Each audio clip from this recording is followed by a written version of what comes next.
Welcome to Sweet Life Beat Life. We hope this video helps. You start by turning on cheats and getting a command block so you can test immediately. Once done, give yourself the block with /give and set operator rights if on a server.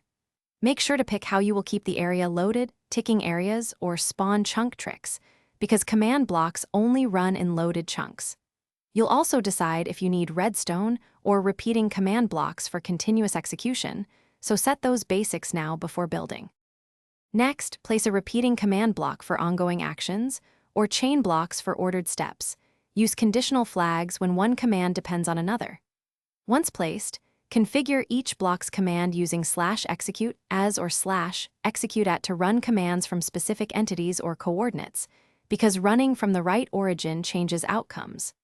Then run a controlled test that outputs to chat or a scoreboard, so you can see what runs and why. If you need persistence, convert sequences into a function file. To finish, migrate working command sequences into a data pack or function so they work across saves and can be called anywhere. Once done, ensure persistence by forcing chunk loads with /force-a-load or configure server chunk loaders, because command blocks must be in loaded chunks to execute.